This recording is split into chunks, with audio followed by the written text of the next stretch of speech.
Nurse refuses Black woman care, then learns. She's a respected surgeon. The fluorescent lights of Metro General's emergency room buzzed overhead as Emily Monroe adjusted her crisp white uniform, smoothing out invisible wrinkles with practiced precision. 23 years of nursing had taught her efficiency above all else, and she prided herself on running the most organized shift in the department.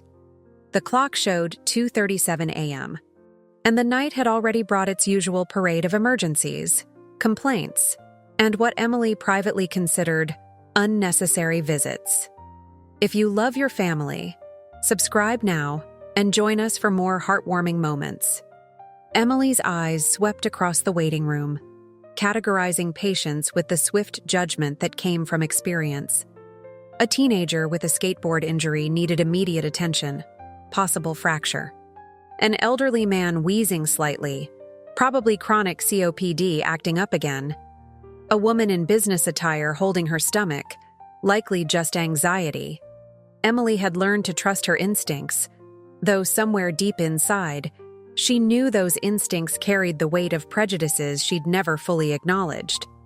The automatic doors slid open, letting in a gust of autumn air and a well-dressed Black woman who moved with deliberate steps despite obvious discomfort.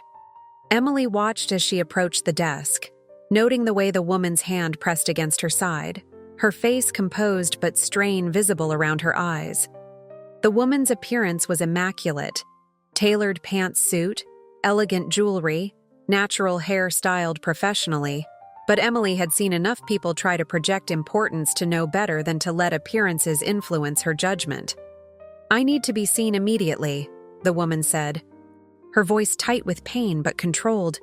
"I'm experiencing severe abdominal pain, and I believe—" Emily cut her off with a raised hand, not looking up from her computer screen. "You'll need to fill out these forms first," she said, sliding a clipboard across the counter. "Everyone gets treated according to the severity of their condition, not their arrival time." Her tone carried the practiced patience she reserved for those she believed were overreacting to minor ailments.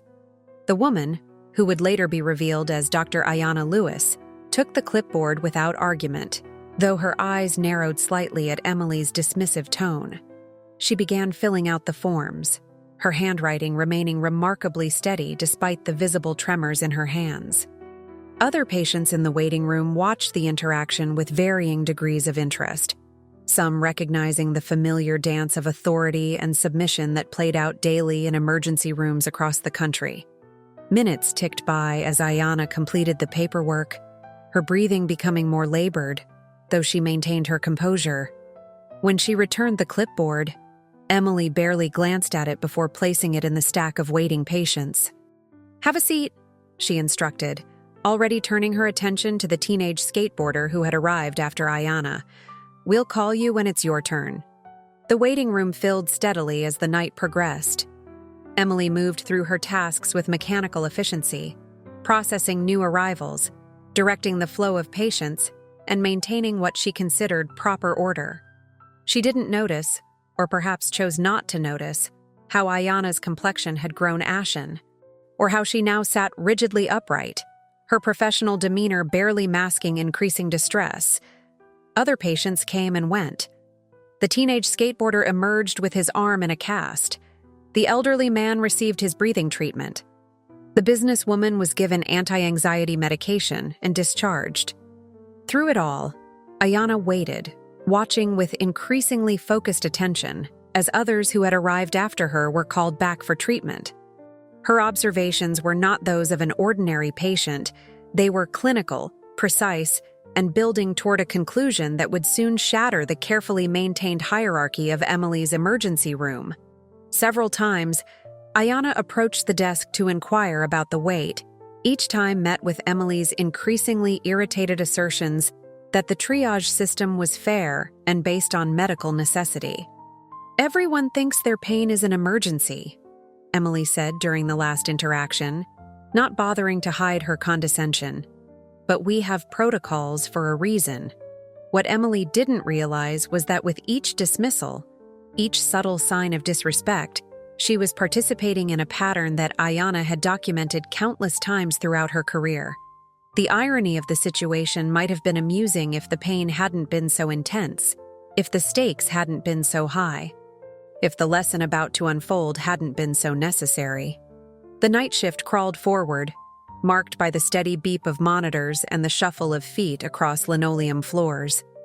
Emily's routine was interrupted by the arrival of Marcus Chen, a first-year resident who had quickly earned a reputation for questioning the status quo.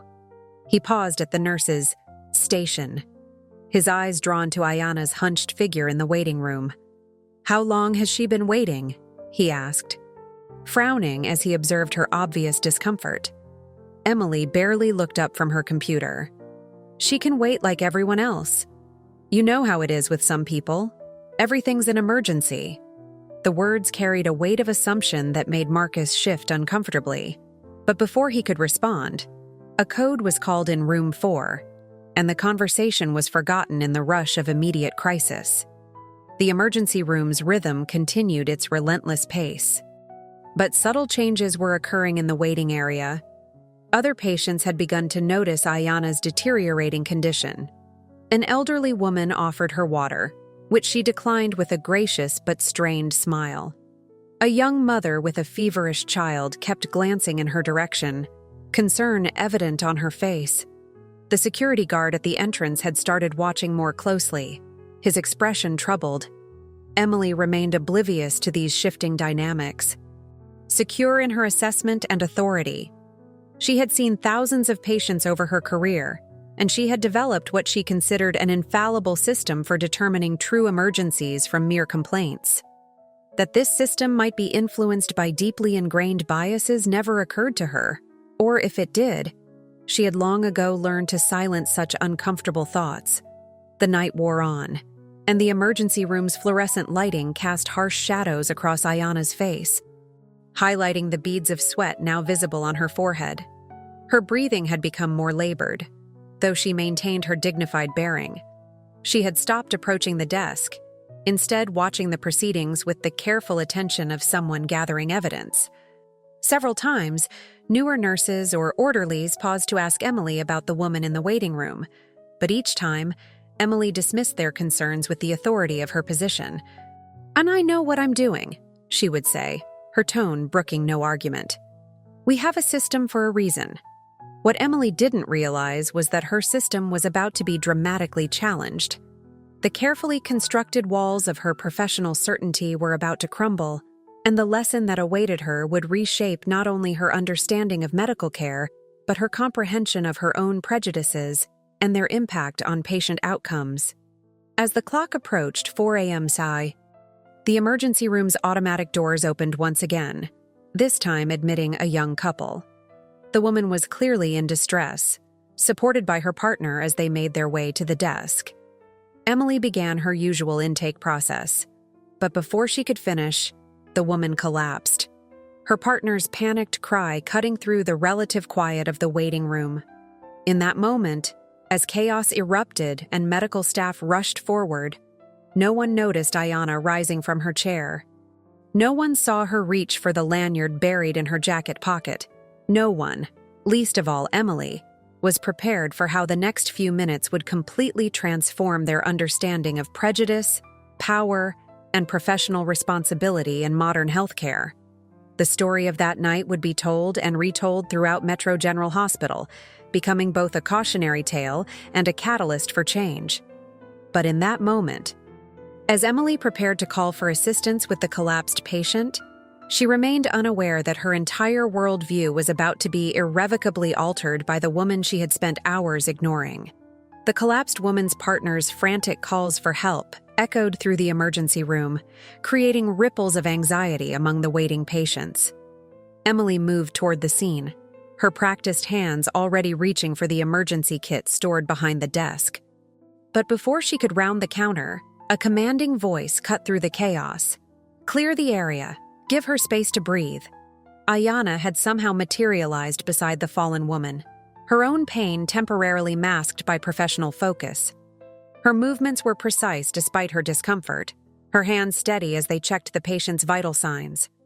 The authority in her voice made even Emily pause, though she quickly recovered, bristling at the intervention.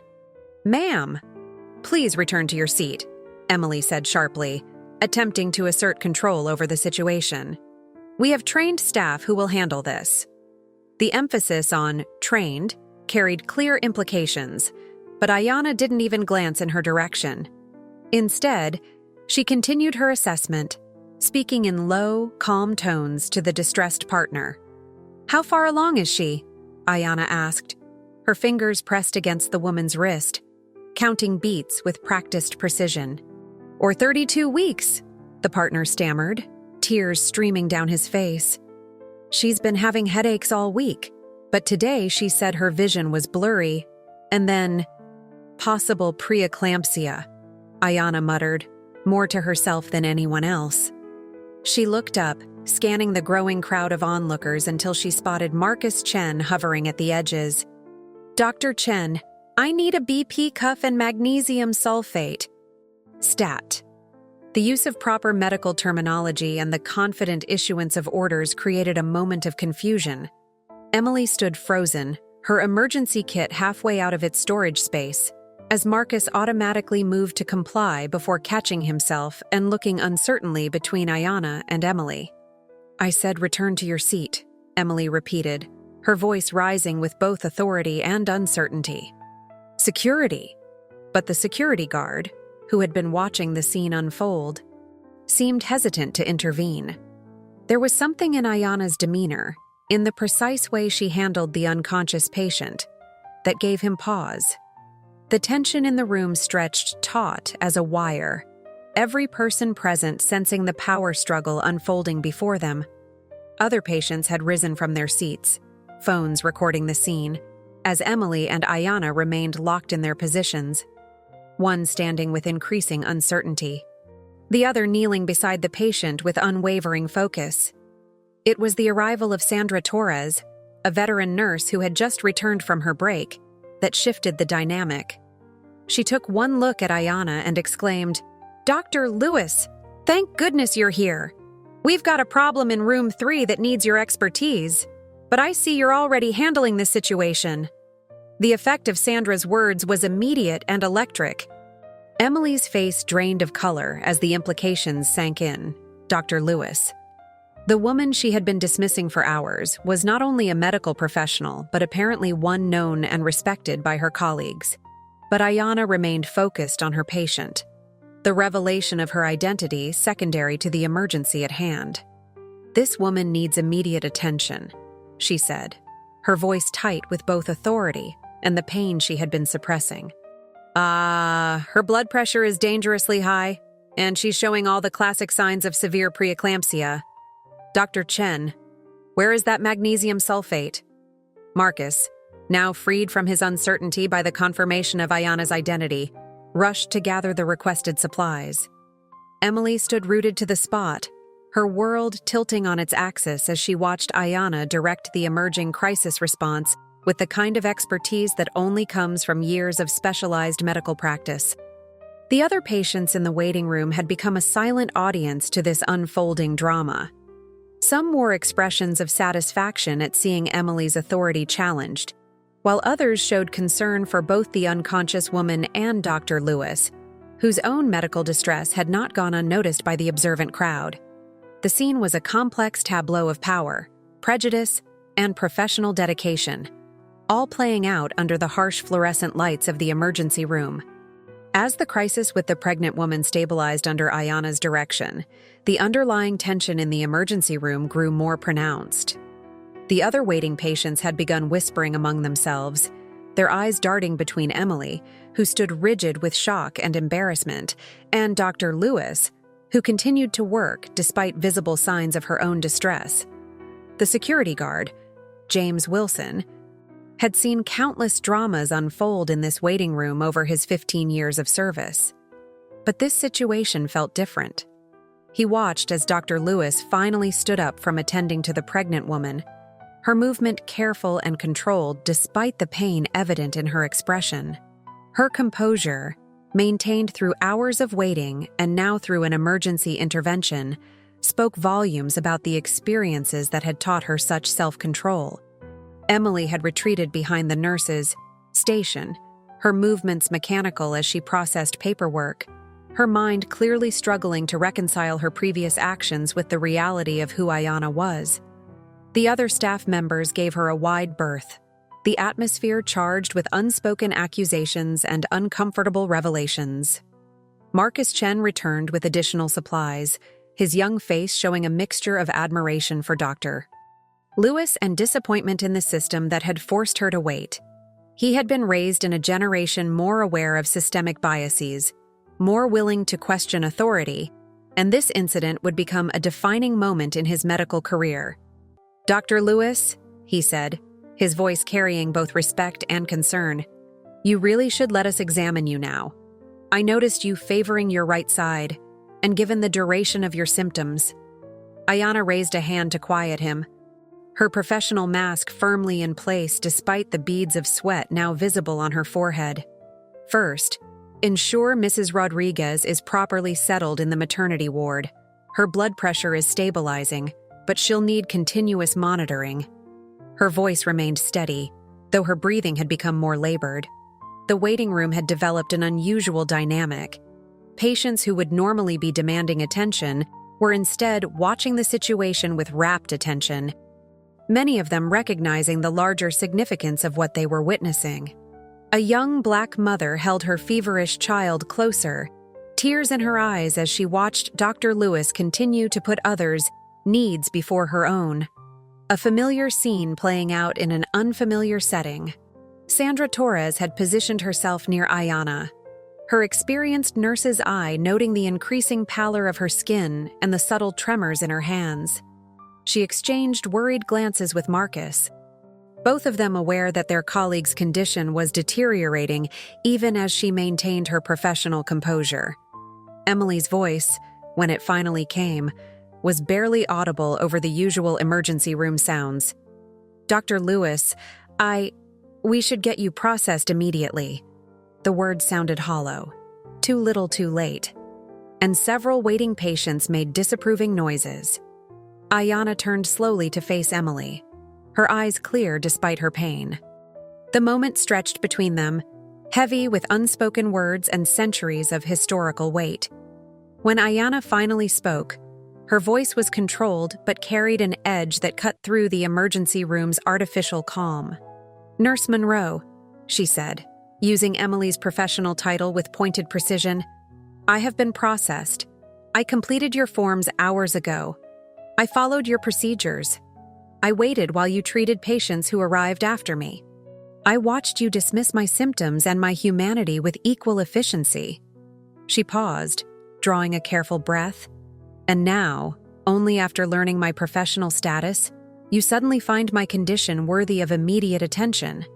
The words hung in the air, their impact visible in the faces of everyone present. Emily's clipboard slipped from her fingers, clattering against the desk in the sudden silence. The other nurses and orderlies who had been watching from the periphery shifted uncomfortably, many of them recognizing their own complicity in similar situations. Before anyone could respond, Ayanna's professional composure finally cracked. She reached out to steady herself against the wall, her other hand pressed against her side. The pain she had been suppressing for hours finally overwhelmed her carefully maintained control, and she began to collapse. Marcus and Sandra moved simultaneously to catch her, but it was Emily who reached her first, professional instincts overriding everything else. As she helped ease Dr. Lewis to the floor, she caught a glimpse of something that made her blood run cold. A surgical scar on Ayanna's abdomen, visible where her shirt had risen up, suggesting a recent procedure and potentially dangerous complications. The emergency room erupted into action.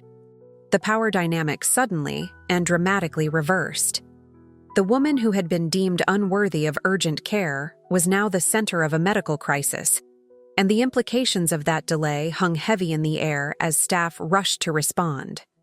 The night's events had set in motion changes that would ripple through the hospital system, but in that moment, all attention focused on saving a doctor who had been forced to prove her humanity through suffering. The emergency room transformed into a whirlwind of activity as medical staff converged around Dr. Lewis's collapsed form. The irony of the situation was lost on no one. The very doctor who had just saved a patient was now fighting her own medical crisis, one that had been exacerbated by hours of negligent delay. Emily found herself automatically taking vital signs, her trained hands moving with practiced efficiency, even as her mind reeled from the implications of what was happening. Dr. Lewis's breathing had become shallow and rapid, her skin clammy to the touch. The surgical scar Emily had glimpsed earlier told a story that should have been obvious to any experienced medical professional: recent abdominal surgery, acute pain, deteriorating condition, classic signs of post-operative complications that had been dismissed through a lens of prejudice and presumption. "BP's dropping," Sandra announced, her voice tight with concern. "Pulse is thready, 120 and climbing." Marcus quickly assessed the surgical site, his expression growing grave. "Possible internal bleeding. We need to get her into imaging immediately." He turned to Emily, who was still mechanically recording vital signs. "Call Dr. Richardson in surgery. He'll want to know about this." But before Emily could move, Ayana's eyes fluttered open, her medical training asserting itself even through the haze of pain. "Not Richardson," she managed, her voice barely above a whisper. "He's at a conference in Boston. Dr. Park is on call." She grimaced, then continued with the precise clarity of someone used to giving medical directions while under duress. "Likely adhesion from the appendectomy 2 weeks ago. Classic bowel obstruction symptoms progressing to—" Her voice trailed off as another wave of pain hit, but her brief moment of lucidity had changed the atmosphere in the room. Even in her compromised state, Dr. Lewis was demonstrating the kind of medical knowledge and professional awareness that Emily had reflexively denied her capacity for hours earlier. The waiting room had become eerily quiet, the regular ambient sounds of the emergency department muted by the intensity of the unfolding scene. The other patients watched with a mixture of horror and vindication as the doctor they had seen dismissed and disrespected now fought for her life, her expertise evident even in her moments of consciousness. Emily's world had narrowed to the sound of her own heartbeat and the mechanical actions of her hands as she assisted with Dr. Lewis's care. Each movement felt weighted with the accumulated guilt of not just this night, but countless other nights when she might have made similar judgments, similar dismissals. How many other patients had she subjected to unnecessary suffering through her unexamined biases? The arrival of Dr. Park broke through Emily's spiral of self-recrimination. The surgeon burst through the emergency room doors, already gowned and ready for action. Having been briefed on the situation during her rapid response to the call, she took one look at Ayana, and her professional demeanor cracked slightly. "Jesus Christ," she breathed, kneeling beside her colleague. "How long has she been like this?" The question hung in the air like an accusation.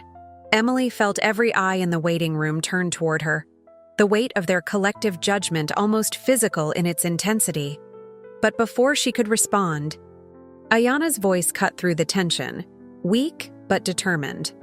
"Sarah," she said, addressing Dr. Park by her first name, "save the investigation for later. Right now, I need you to focus on the fact that my small bowel is likely strangulating, and I'd rather not lose any of it if we can help it." The clinical precision of her self-diagnosis, delivered through obvious pain, served as another sharp reminder of the expertise that had been ignored for hours. "Doctor." Park nodded, professional focus returning as she began barking orders for immediate surgical prep. As they prepared to move Dr. Lewis to surgery, she caught Emily's eye. There was no anger in her gaze, no accusation, something that felt even worse than rage would have. Instead, there was a deep, tired knowledge, as if this night was merely one more example in a long history of similar experiences. The emergency room doors had barely swung shut behind Dr. Lewis's gurney when the accumulated tension in the waiting room finally broke. A middle-aged black woman who had been quietly watching the entire scene unfold stood up, her voice trembling with barely contained emotion. "I hope you're all paying attention," she announced to the room at large, though her eyes were fixed firmly on Emily.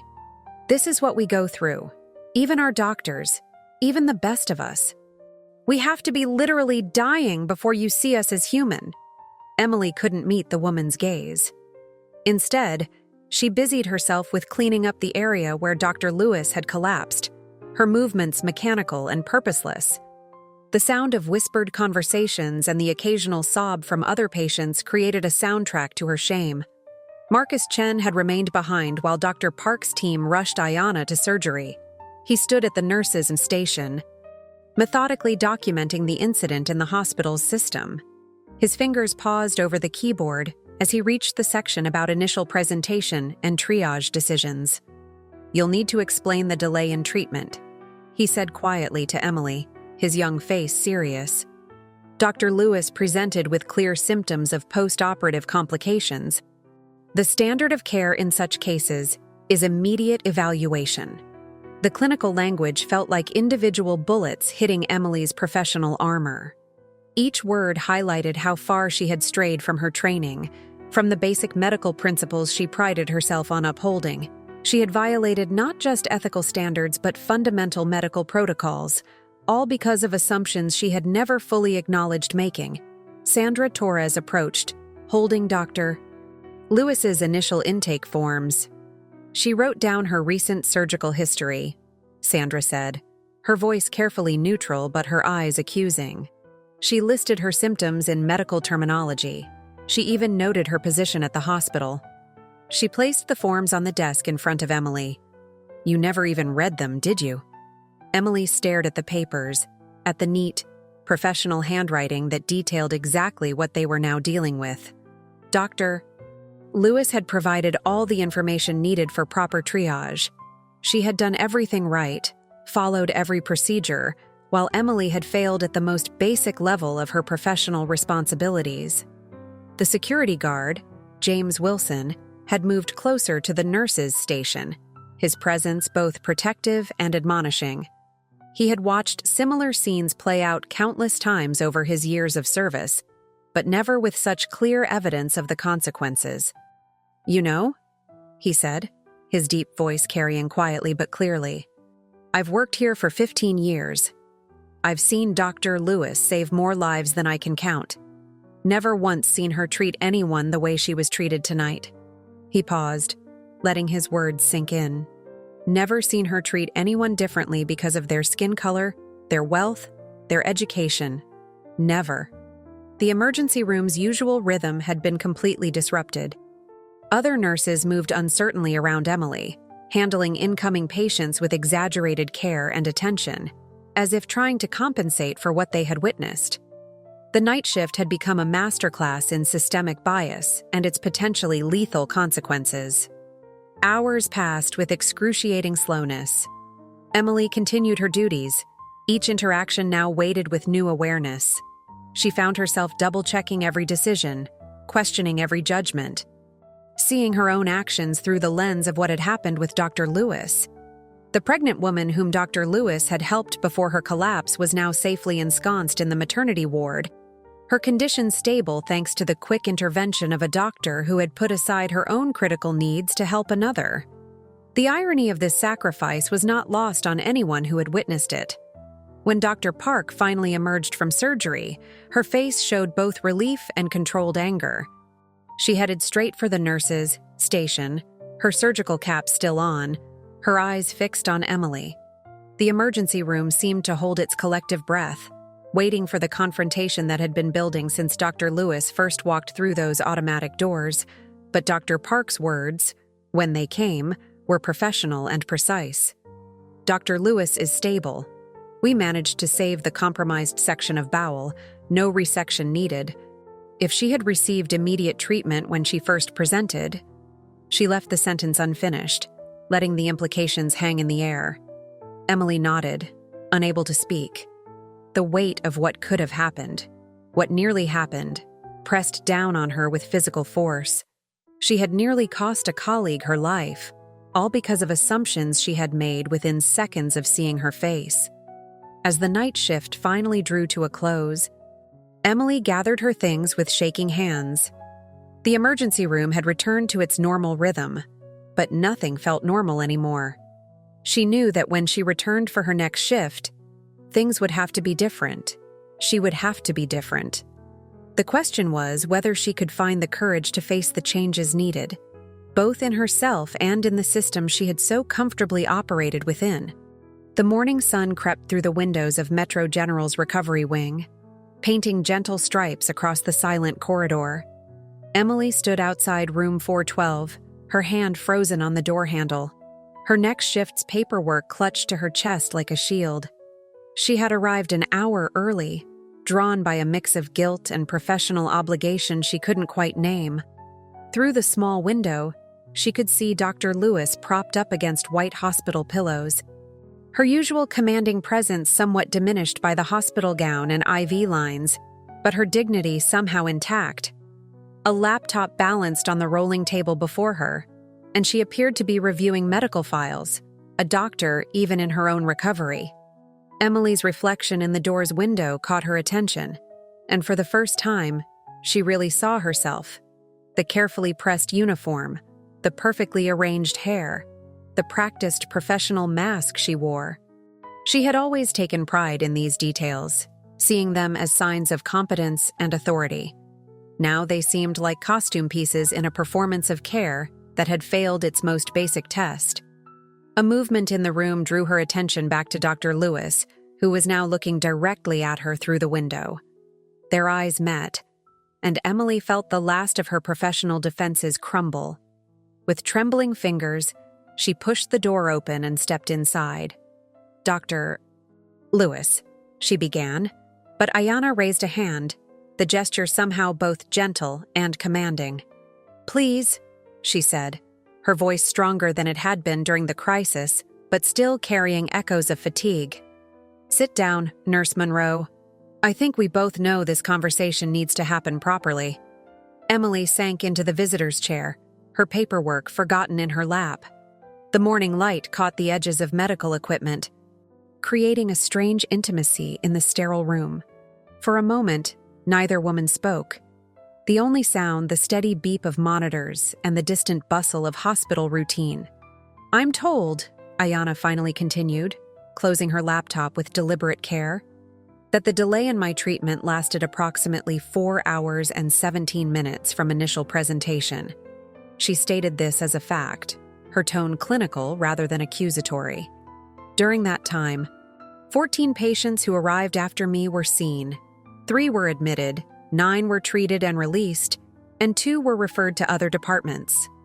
Emily felt each number like a physical blow.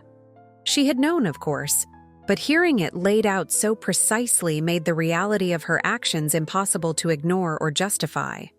"I also understand," Ayanna continued, "that my intake forms clearly indicated my recent surgical history, current symptoms, and position at this hospital." She paused, allowing the weight of these facts to settle.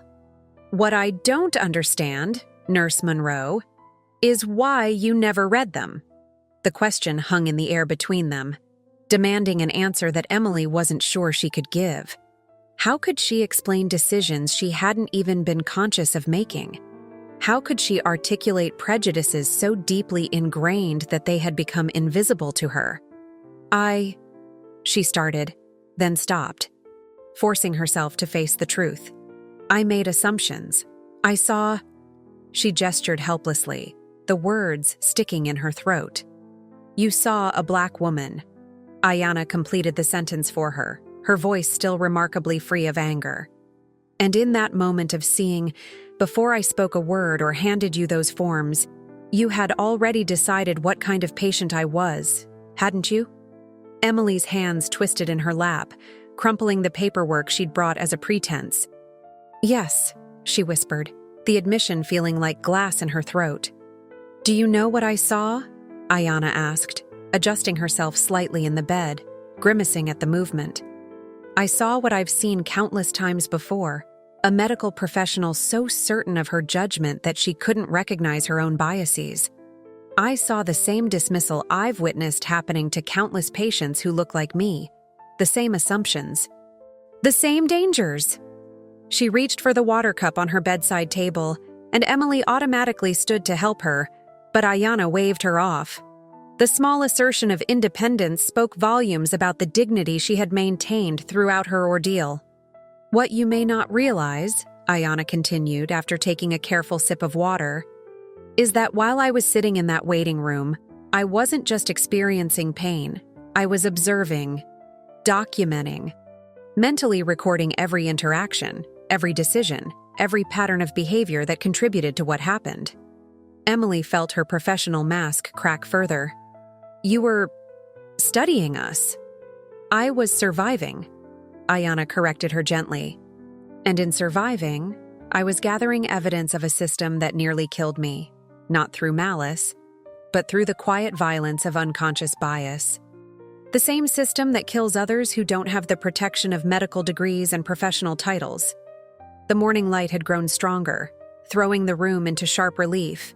Emily could now clearly see the fresh surgical dressing on Dr. Lewis's abdomen, the tangible result of delayed care. Each detail seemed to carry its own accusation.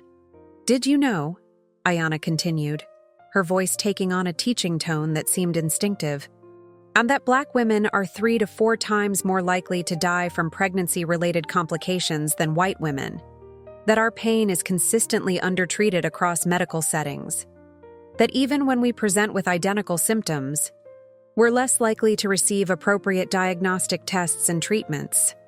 Emily shook her head, not in denial, but in shame. She had heard these statistics before, of course. In required diversity training sessions she had attended with half-hearted attention, but they had always been just numbers, abstract concepts that didn't seem to connect to her daily work. "Last night," Ayana said, "I watched you treat that young pregnant woman, Mrs. Rodriguez, with immediate concern once I had stabilized her.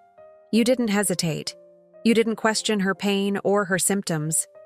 Do you know what the difference was? Someone in authority had validated her condition," Emily answered, the realization dawning as she spoke the words. "Exactly." Ayana's voice carried a weight of experience that made Emily's 23 years of nursing seem suddenly inadequate. But what happens to the patients who don't have a doctor collapse in the waiting room to advocate for them? What happens to the ones who can't articulate their symptoms in medical terminology? The ones who don't have the privilege of professional credentials to finally make them visible? Emily felt tears threatening and blinked them back, knowing she hadn't earned the right to that release. She thought about all the patients she had triaged over the years, all the quick judgments she had made. How many lives had she endangered without ever knowing it? "I'm not telling you this to shame you," Ayana said, her voice softening slightly. "Shame without action is useless. I'm telling you this because you're in a position to make changes, to do better, to help others do better." The monitors beeped steadily, marking time in this moment of transformation. Outside the room, the hospital continued its endless rhythm, but inside, something fundamental was shifting.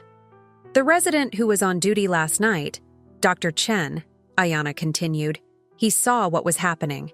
He tried to intervene. But the hierarchical structure of this department made him hesitate. That's another part of the system that needs to change."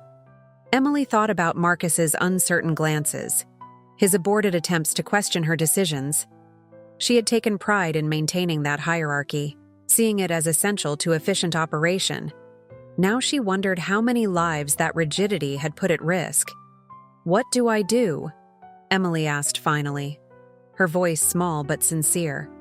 "How do I even begin to fix this?"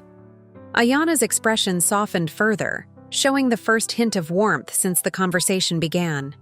"You start by acknowledging what happened. Not just with me, but with every patient whose care was compromised by unexamined bias. You document it. You speak up about it.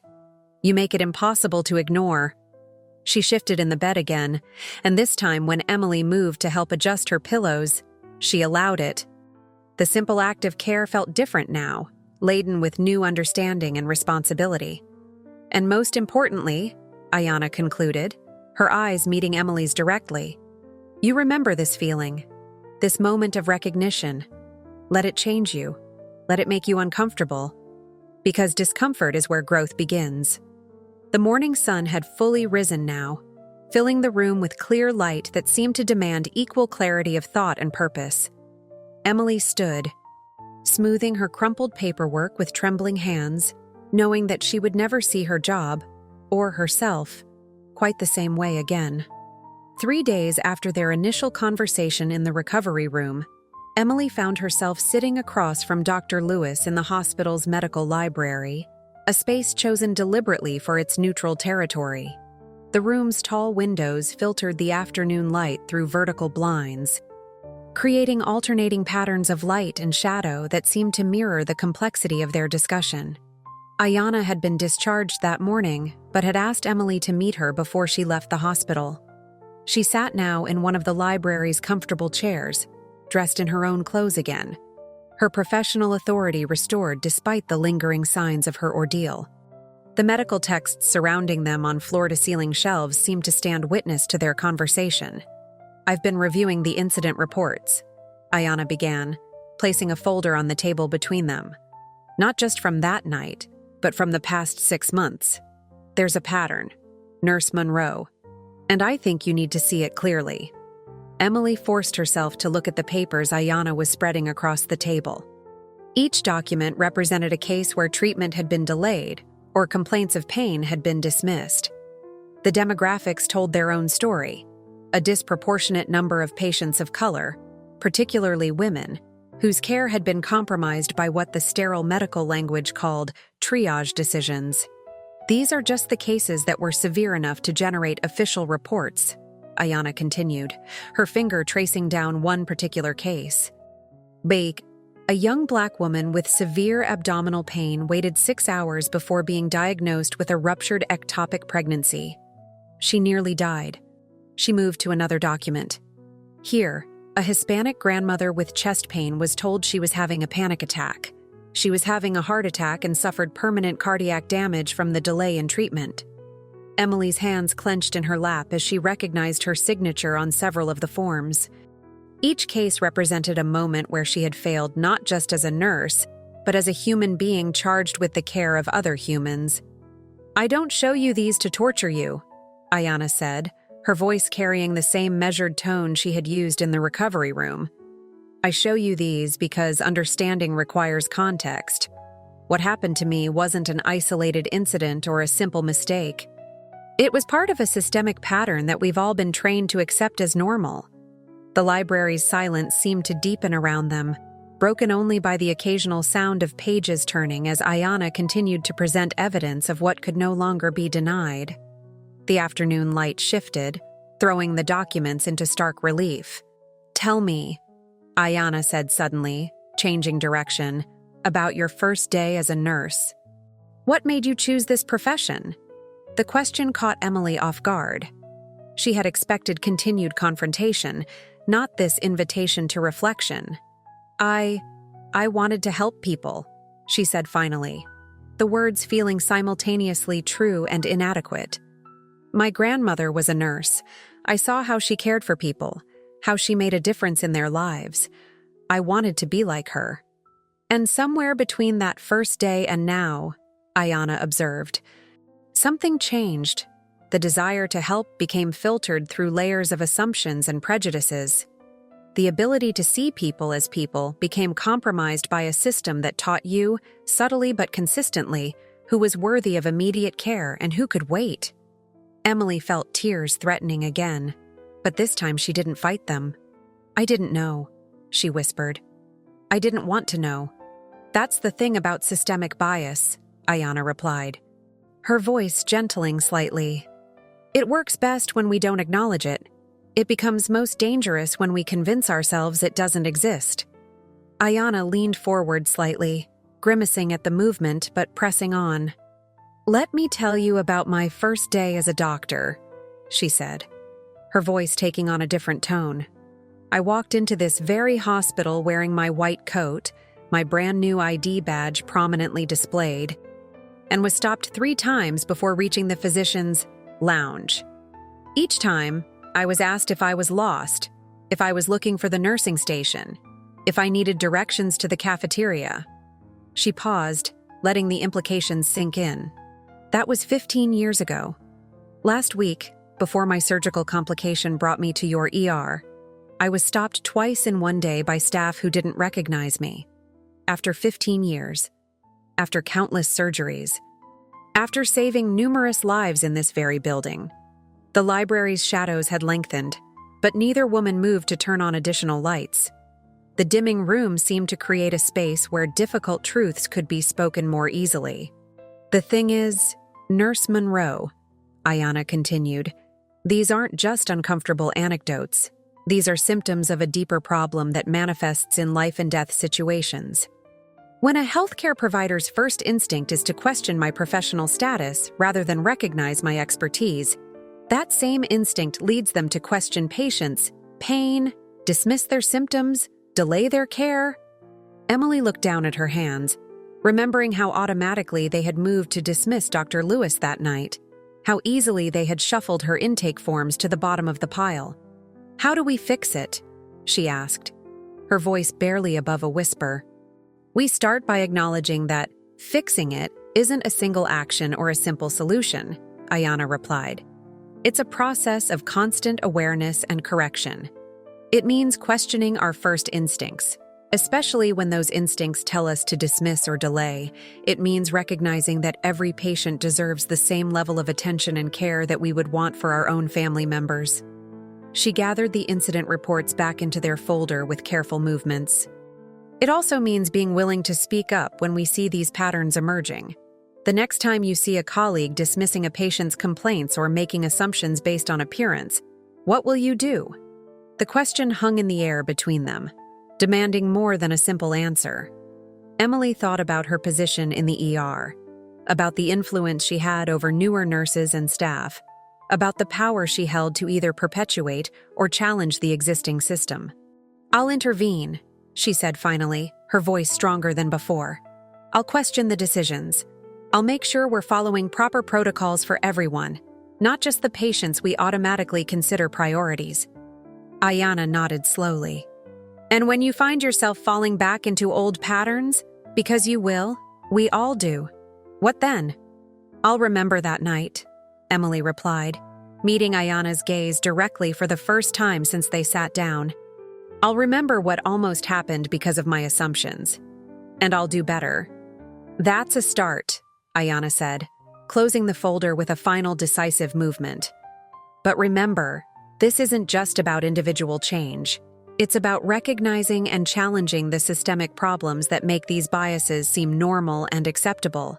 It's about creating an environment where every patient is seen, heard, and treated with equal urgency and respect." She stood carefully, gathering her belongings. "I'll be returning to work next week," she said, her tone shifting to something more professional but no less intense. "When I do, I expect to see changes beginning in the ER, not just in your behavior, but in the overall culture. Are you prepared to be part of that change?" Emily stood as well, feeling the weight of the moment, of the responsibility being placed on her shoulders. "Yes," she said simply, knowing that the word carried a commitment that would reshape the remainder of her career. The library had grown dark around them, the sunset casting long shadows through the blinds. As they walked toward the door, their silhouettes merged with these shadows, a visual reminder of how interconnected their experiences and responsibilities had become. That evening, Emily sat alone in her car in the hospital parking garage, long after her shift had ended. The concrete walls echoed with the occasional sound of departing vehicles, but her own key remained unturned in the ignition. The folder Dr. Lewis had shown her lay on the passenger seat, its presence impossible to ignore even in the dim lighting. She had asked to borrow it, promising to return it tomorrow, needing to examine its contents more closely in private. Now, in the artificial twilight of the parking structure, she began to read each case again, this time allowing herself to fully absorb the human stories behind the clinical language. Names and faces began to emerge from the sterile medical terminology. Maria Gonzalez, age 42, complained of severe chest pain, designated as possible anxiety attack, despite presenting with multiple cardiac risk factors. James Washington, age 19, reported acute abdominal pain, logged as probable drug-seeking behavior, until his appendix ruptured 6 hours later. Sarah Chen, age 35, described symptoms of preeclampsia, dismissed as excessive concern, until seizures forced an emergency C-section. Emily's hand trembled as she recognized her own signature on report after report, her own assessments that had delayed critical care. The professional language she had hidden behind, patient non-compliant, symptoms unclear, low priority triage designation, now seemed like a thin veneer covering something much darker. She started her car finally, but instead of heading home, she found herself driving through the city streets, past neighborhoods she normally avoided. The evening traffic forced her to stop at intersections she usually bypassed, to see communities she had unconsciously labeled as those areas in her mental map of the city. Outside a small community health clinic, she watched a young mother struggling to carry both a sick child and a diaper bag. Emily remembered dismissing a similar mother last week, assuming her child's fever wasn't serious enough to warrant immediate attention. How many times had she made such judgments? How many families had suffered because of her presumptions? She pulled into a 24-hour diner, one of those places that served as a way station for night shift workers and early morning commuters. The fluorescent lighting made everything seem stark and exposed, matching her state of mind. A waitress approached, older, black, wearing comfortable shoes that spoke of long hours standing, and Emily found herself really seeing her for the first time, wondering about her story, her struggles, her experiences with healthcare. "Just coffee," Emily said softly, and then, surprising herself, "Please, and thank you." The waitress, her name tag read Gloria, gave her a slightly startled look at the courtesy, and Emily felt another layer of understanding settle over her. How many service workers did she encounter daily without really acknowledging their humanity? How had she allowed herself to become so disconnected from the simple act of seeing people as people? The coffee arrived steaming hot, and Gloria set it down with practiced ease. "You look like you're carrying the weight of the world, honey," she observed, her voice holding the wisdom of countless late-night conversations with troubled souls. Emily looked up, meeting Gloria's eyes properly. "I'm learning how heavy it is," she replied. "When you finally see what you've been doing wrong for so long." Gloria nodded, seeming to understand something deeper than Emily's words conveyed. "That kind of weight," she said. "It either breaks you or makes you stronger. Depends on what you do with it." The conversation with Gloria stayed with Emily as she finally drove home, the folder of incident reports seeming to pulse with significance on the seat beside her. In her 23 years of nursing, she had prided herself on being efficient, professional, decisive. Now she wondered if those qualities had become weapons rather than tools, ways to distance herself from the human impact of her choices. Her apartment felt different when she entered it, as if her shifting perspective had altered even this familiar space. Photos on the wall caught her attention, her graduation from nursing school, smiling and idealistic. Her grandmother in her own nurse's uniform from the 1960s, various moments from her career, all showing her in pristine white, the very image of medical authority. She moved to her desk and opened her laptop, beginning to type with a sense of urgency she hadn't felt in years. She documented everything she could remember about that night in the ER with Dr. Lewis, not the sanitized version she had put in the official report, but the real story, with all its uncomfortable truths and revelations.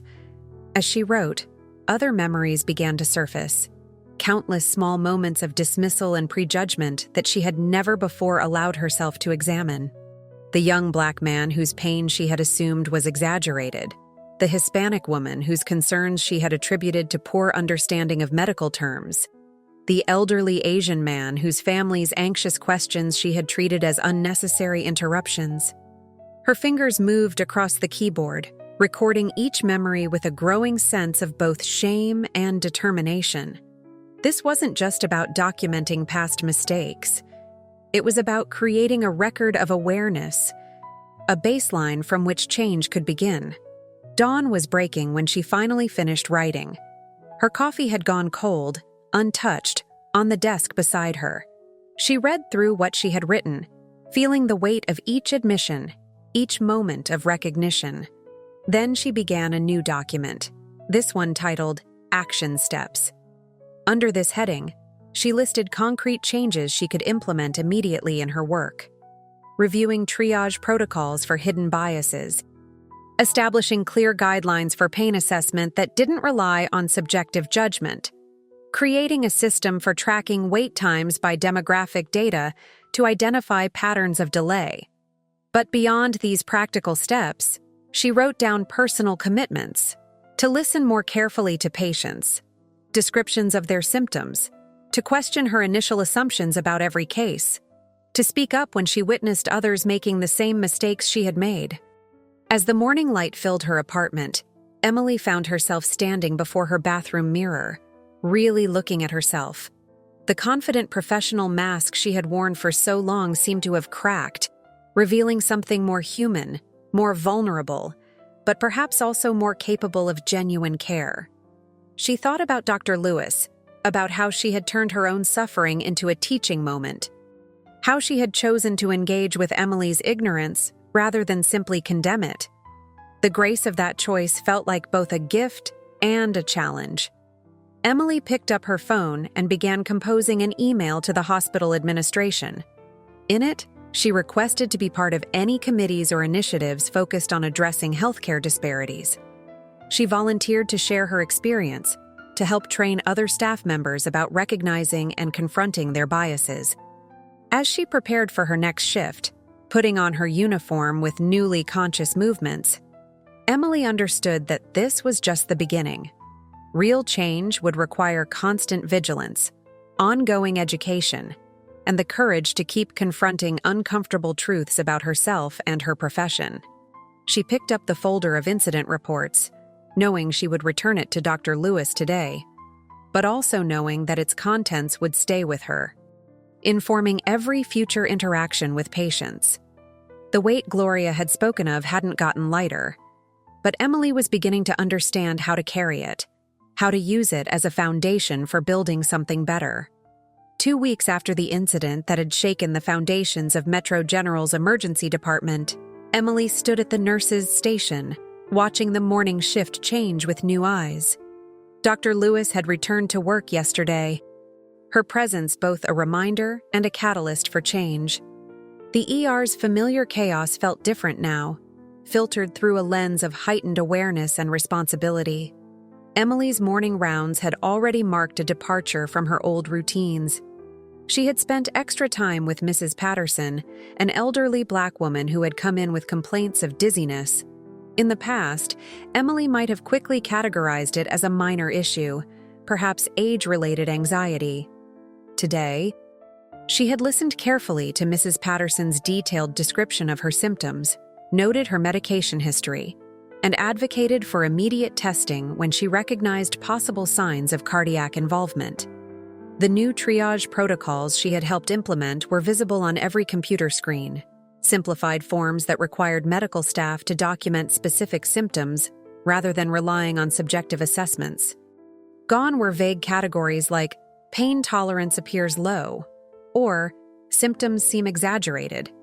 Instead, concrete metrics and standardized evaluations helped guide care decisions. Marcus Chen approached the station, his young face showing approval as he reviewed Mrs. Patterson's chart. "Good catch on the medication interaction," he said, his tone carrying new respect. "Cardiology's taking her up now for monitoring."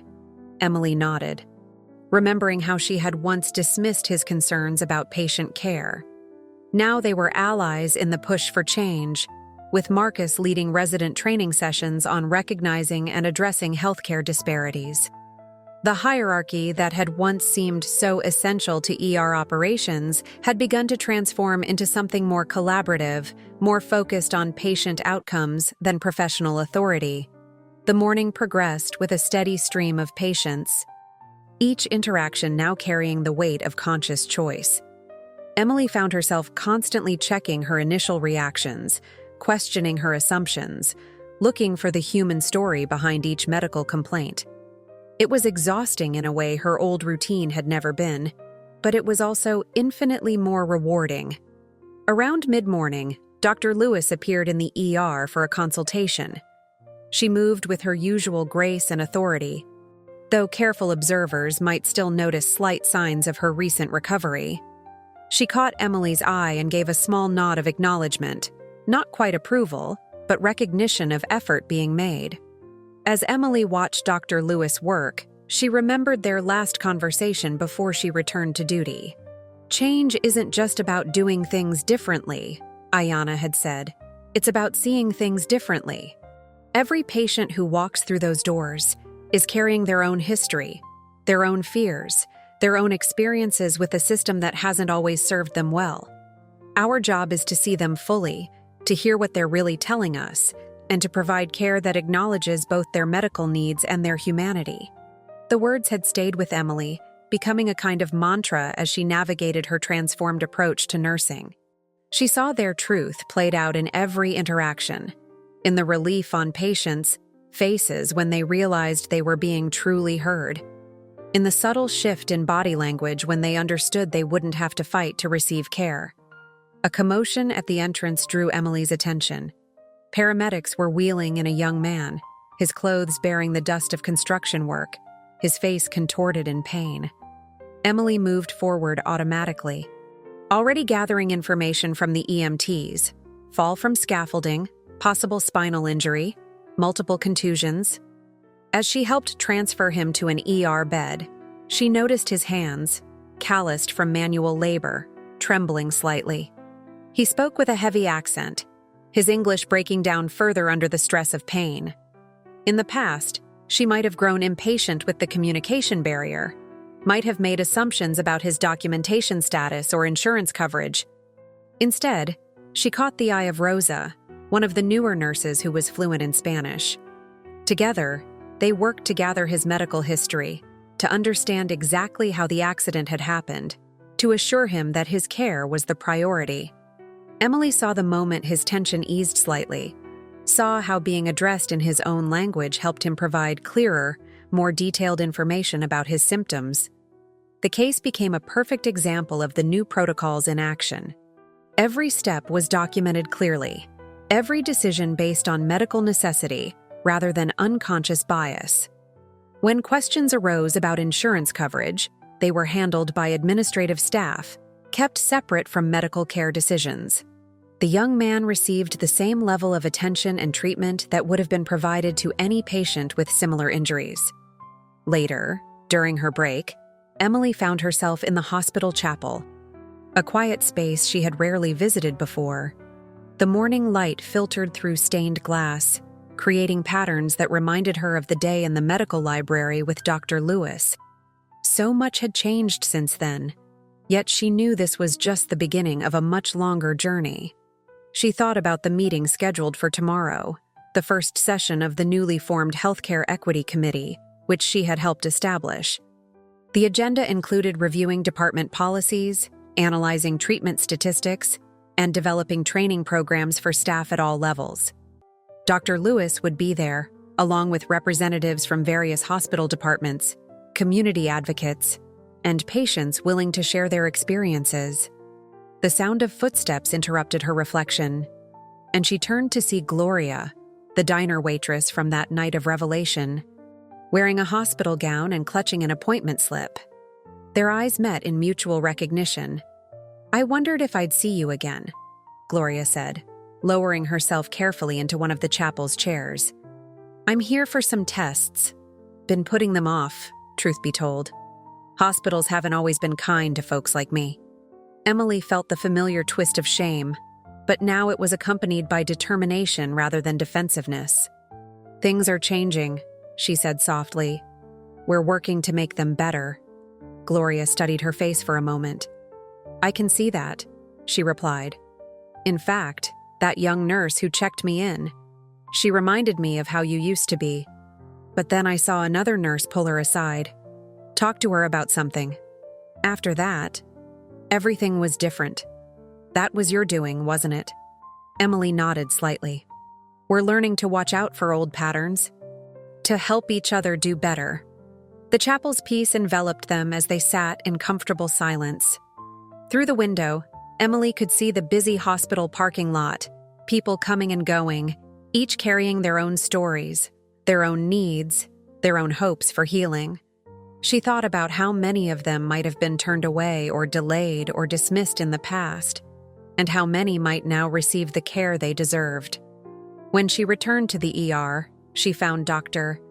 Lewis reviewing charts at the nurse's station. Their eyes met, and this time there was a clear note of approval in Ayana's nod. Mrs. Patterson's cardiac workup was excellent, she said, her voice carrying to the other staff members nearby. Your documentation of her symptoms and history gave cardiology exactly what they needed.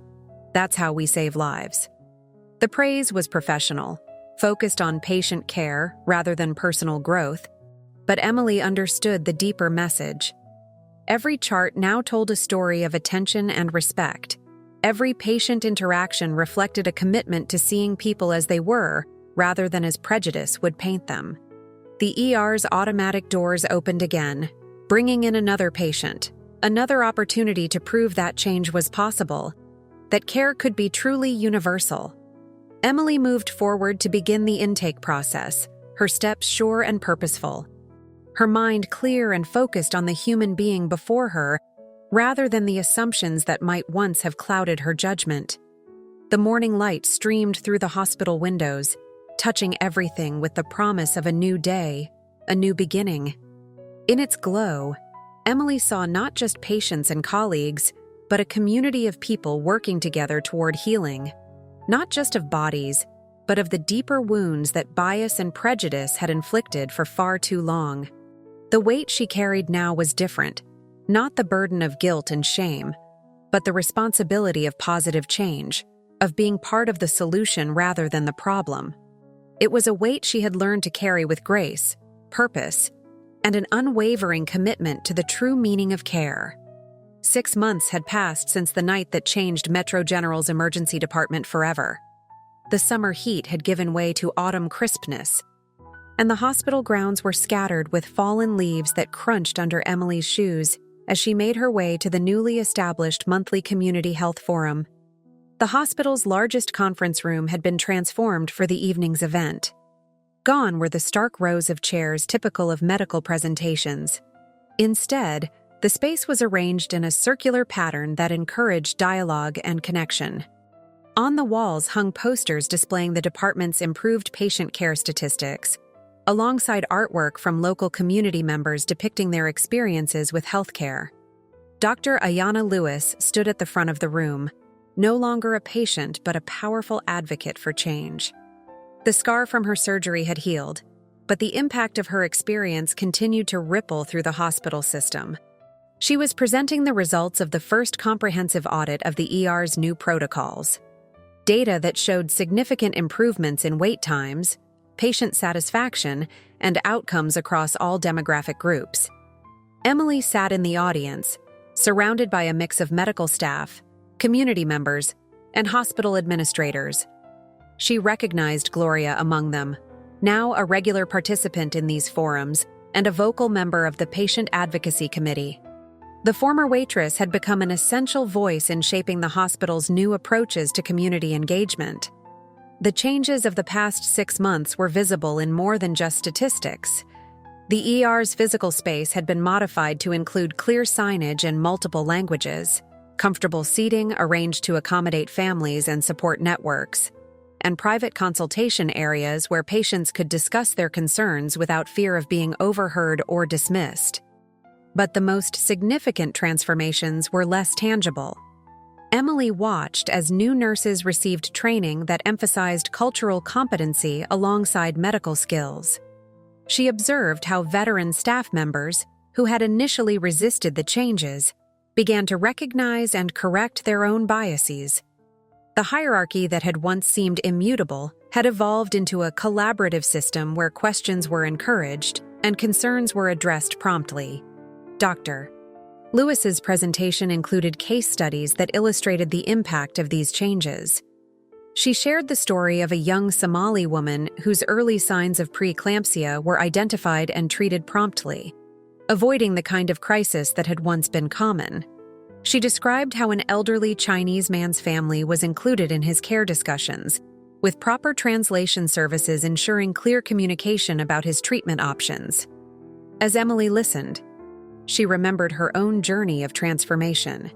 The folder of incident reports that had once seemed so damning now served as a teaching tool, helping others recognize and understand the patterns of bias that had almost cost Dr. Lewis her life. The shame that had initially overwhelmed her had transformed into a driving force for positive change. The forum's discussion turned to future initiatives, and Emily found herself sharing her experiences with implementing the new triage protocols. Her voice, once used to dismiss and deflect, now carried the authority of someone committed to genuine reform. She spoke about the importance of continuous self-reflection, of remaining vigilant against the creep of complacency that could allow old habits to resurface. The hardest part, she admitted to the assembled group, isn't making the initial changes. It's maintaining them, day after day, patient after patient. It's catching yourself in those moments of stress or fatigue when it would be easier to fall back on old assumptions. It's being willing to speak up when you see others making the mistakes you once made yourself. After the forum, Emily and Dr. Lewis walked together through the hospital corridors, their footsteps echoing in the quiet of evening. Their relationship had evolved into one of mutual respect and shared purpose, though neither forgot the circumstances that had brought them to this point.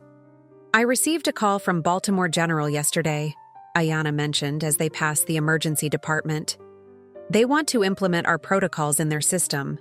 Apparently, our success rates have gotten attention." Emily nodded, remembering how their initial changes had seemed overwhelming, almost impossible to implement. Now their procedures were being recognized as a model for other institutions. The weight she had learned to carry had become a foundation for building something meaningful. They paused at the ER entrance, watching as the evening shift handled incoming patients with the careful attention and respect that had become standard practice. A young resident was taking extra time with an elderly patient, ensuring that her concerns were fully heard and documented. Another nurse was working with a translator to gather accurate information from a family that spoke primarily Mandarin. "Sometimes I wonder," Emily said softly, "how many lives were affected before we made these changes?